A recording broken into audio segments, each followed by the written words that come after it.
Good day, I'm Stephen McHugh, and this is your JIS news for Friday, August 31. As of Sunday, motorists will not be allowed to enter the 3 miles intersection from Marcus Garvey Drive in the corporate area. This is among changes that the National Works Agency, NWA, will be implementing as part of its corporate area traffic management plan for the start of school on Monday. NWA's Communication and Customer Services Manager, Stephen Shaw, made the announcement during a press conference on Wednesday. Access to 3 miles. Access to 3 miles from the direction of Marcus Garvey Drive will be restricted, save and except for local traffic, meaning persons who are going to be doing business either at Sam Parr's, Dr. Glass, and those places in that area. They will not be able to drive from Marcus Garvey Drive onto Hagley Park Road or onto Spanish Town Road, as is now the case. If heading towards Halfway Tree from Portmore, motorists will have to travel along Marcus Garvey Drive onto East Avenue, then to Maxfield Avenue, and on to Halfway Tree. East Avenue will now operate as a one-way to the north, and Maxfield Avenue will be converted into a one-way going north from Richmond Park Avenue. Chisholm Avenue and Oakland Road will also operate as one-way roads going west from Balmoral Avenue. Motorists will no longer be able to turn left from Balmoral Avenue onto Maxfield Avenue.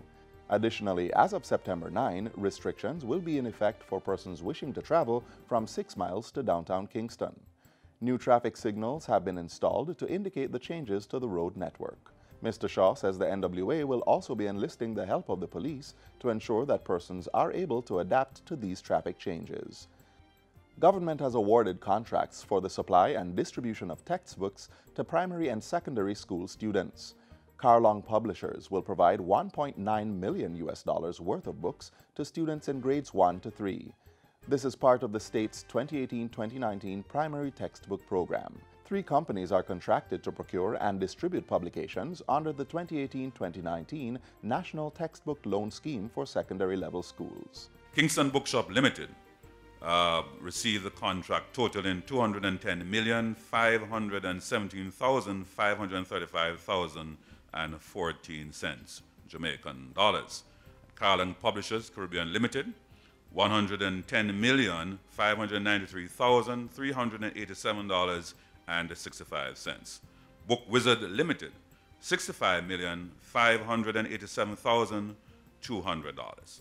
The National Solid Waste Management Authority is among a number of state agencies that have received cabinet approval to improve their services. A $1.7 million contract has been awarded to Kingston Industrial Garage for the provision of 12 garbage compactor trucks to the NSWMA.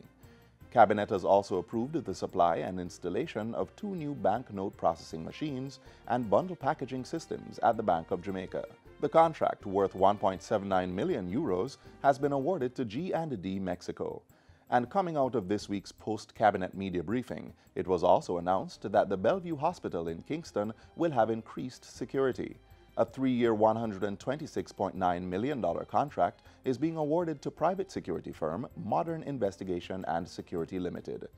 Cabinet has also given approval for the National Water Commission to implement its Financial Information Management System, FIMS. The consulting services, valued at $2.84 million has been awarded to Fujitsu Caribbean Limited. This contract will include provision of the following services: off-the-shelf FIM software, platform service to host the FIM application, and implementation and advisory services, support and maintenance for 4 years following implementation, and a data migration strategy. The Jamaica Tourist Board, JTB, is developing a new and fully integrated website. The website development is part of the JTB's overall strategy to compete in the changing global marketplace. Tourism Minister Edmund Bartlett says the soon-to-be-launched website is consistent with a focus on smart tourism, which targets increased reliance on ICT to market the destination. We have just commissioned and are about to install the most important website that I believe the Caribbean has seen for tourism.